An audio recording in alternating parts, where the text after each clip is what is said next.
UNESCO presenta Derecho a la Ciencia. Un camino por recorrer. Un podcast de UNESCO para entender por qué la ciencia es un derecho humano.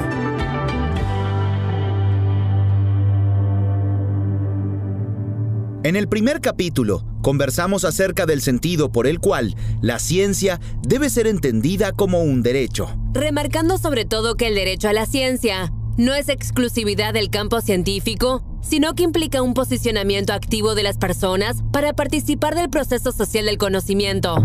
Eso es el conocimiento como un proceso social compartido.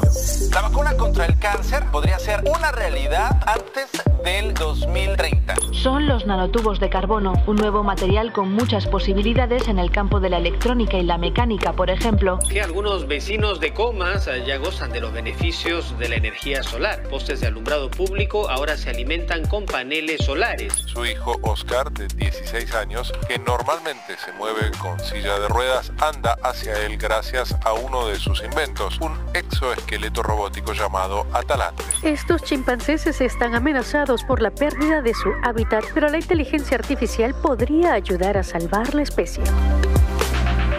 Pero en este capítulo vamos a abordar otro tema. Vamos a hablar sobre algo que es vital e indispensable para el desarrollo de la ciencia y, consecuentemente, para promover el derecho a la ciencia. Nos referimos a la educación científica. Atención, alumnos, tomen nota. La educación científica implica, entre otras cosas, generar capacidades para entender temas fundamentales que nos permitan participar del debate científico. Por lo tanto, si entendemos que los ciudadanos y ciudadanas deben participar en este tipo de debates, es primordial y necesario que cuenten con acceso a una educación científica de calidad.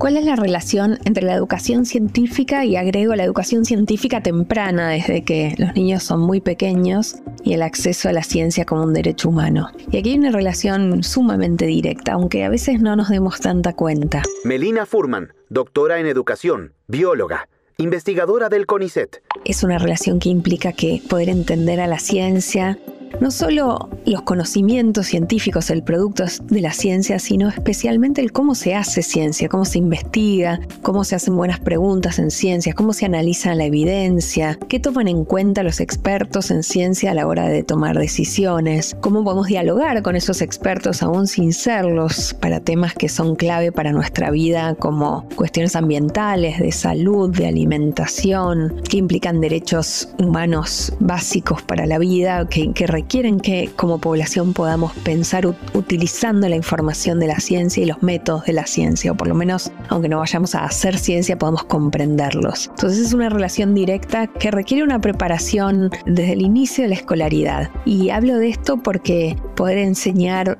buena ciencia, una ciencia que acerque a los niños y niñas y luego adolescentes a este mundo de la investigación científica es clave para que de algún modo la sientan propia, para que sientan que es algo que no les resulta ajeno, que no les resulta lejano, sino que es algo que es parte de sus vidas, sobre lo cual pueden pensar, sobre lo cual pueden participar, que pueden entender, que las empodera para tomar decisiones propias, tanto individuales como colectivas. ¿Y cómo accedemos a la educación científica? En principio, debemos hablar de la alfabetización científica, que requiere poner a disposición, desde temprana edad, habilidades cognitivas y lingüísticas, y actitudes, valores, conceptos, modelos e ideas acerca de los fenómenos naturales y sociales y las formas de investigarlos. Además, no hay que olvidar valorar la curiosidad y capacidad de experimentación innata en la persona humana, que muchas veces queda relegada a medida que crecemos. La ciencia, por lo tanto, es un modelo de pensamiento que nos permite preguntar, problematizar, hipotetizar y conocer sobre distintos asuntos de la realidad a través de una perspectiva particular. Esta perspectiva particular es lo que conocemos como pensamiento científico. La ciencia procura para sí plantear un método propio para abordar problemáticas y comprobar hipótesis. Y si bien no existe un único método, sí podemos decir que suele apoyarse en una serie de pasos, a saber, observación sistemática, medición, experimentación, formulación, análisis y modificación de hipótesis. He ahí el método científico. La ciencia pretende crear así, a través de esquemas cognitivos, metodologías y técnicas, un sistema de pensamiento que nos permita conocer. Pensar en la educación científica requiere también reflexionar acerca de qué actores participan de este proceso, quiénes enseñan, quiénes la reciben, qué tipo de formación pretendemos y con qué expectativas y objetivos. La educación científica asegura las herramientas para poder insertarse en esta sociedad. Beatriz Macedo, doctora en Educación Científica, consultora en temas de la educación en ciencias para UNESCO Montevideo. Una sociedad que se caracteriza por la inmediatez, por cierta incertidumbre, por la necesidad de que toda persona pueda manejar ciertas competencias para integrarse, para insertarse de manera feliz y eficaz en la sociedad del conocimiento. La educación científica posibilita el desarrollo de esas competencias, como el desarrollo del espíritu crítico, como saber si una información que está circulando es falsa o cómo accedo a ella de manera crítica. La educación científica permite transformar información en conocimiento, que es lo que es válido para poder ser competente en una sociedad en la actualidad. Son todas competencias que sustentan otros aprendizajes, pero hacen y son parte de la cultura científica que debe poseer toda persona. ¿Y por qué entendemos que toda la población debe ser científicamente culta?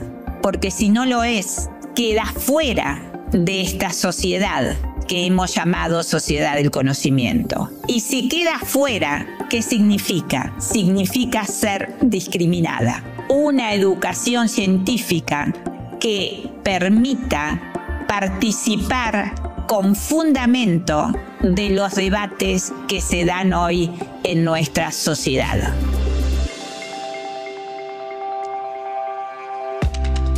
De un tiempo hasta esta parte, oímos una y otra vez la necesidad de adaptarnos a vivir en una sociedad de conocimiento. ¿Pero a qué nos referimos cuando hablamos de sociedad de conocimiento? ¿Acaso no todas las sociedades a lo largo de la historia generaron y adquirieron conocimientos? Podemos decir que sí. Sin embargo, la sociedad de conocimiento tiene la particularidad de ser aquella que se caracteriza por una estructura económica y social, en la que el conocimiento se convierte en la principal fuente de productividad. El conocimiento deviene como elemento principal para el desarrollo y el progreso, por lo que para este tipo de sociedades, la difusión y democratización del conocimiento se vuelve de interés principal. De esta manera, brindar y garantizar el acceso a la educación científica es clave para el desarrollo de las sociedades, así como también para que la ciencia se constituya efectivamente como un derecho adquirido. Pues bien, para garantizar el acceso a la educación científica, para formar planteles docentes y profesionales, es preciso que existan políticas económicas decididas a invertir en el campo educativo de la ciencia. ¿Cuánto, cómo y en qué invertir? Es una de las responsabilidades de los estados, quienes deben garantizar el derecho de los ciudadanos y ciudadanas a recibir una educación de calidad. Invertir en educación, como vimos, puede tener un correlato en el desarrollo tecnológico, pero su implicancia no se agota allí, sino que además puede influir en el desarrollo de la economía del país y de los demás derechos humanos. Pensémoslo como un gran cubo Rubik que debemos ordenar. Para el desarrollo de la ciencia es indispensable la inversión de los estados y políticas orientadas a fortalecer e impulsar al campo científico y tecnológico. Esto tendrá consecuencias económicas que, a través del conocimiento, permiten a las naciones tener expectativas para desarrollarse y expandirse en áreas comercialmente fructíferas que le permitan generar valor agregado. Asimismo, la educación científica permitiría una mejora en la inserción laboral de las personas que podrán vincularse con empleos calificados ligados a la ciencia y la tecnología, accediendo a mejores condiciones laborales. Agregar conocimiento es agregar valor. Podemos ver cómo la educación científica sirve para aprender y desarrollar una serie de técnicas que nos sirven para acceder al conocimiento. Alentar el desarrollo científico, permitiendo una variación de la matriz productiva que posibilite a los países emergentes una mejora en sus economías y, por lo tanto, en la calidad de vida de sus habitantes. Además, nos permite participar en la vida social acorde a los avances que están sucediendo y que están por llegar en materia de ciencia y tecnología. Sin embargo, si entendemos a la ciencia como un derecho humano, no debemos acotar la mirada solo al factor económico. Ya que entendemos que es menester pensar en la educación científica como un aspecto clave en la formación de personas, en el marco de sociedades del conocimiento. Alentando a que se proporcione un conocimiento adecuado acerca de los problemas técnicos científicos que afectan nuestras vidas, porque la ciencia no está exenta de dilemas.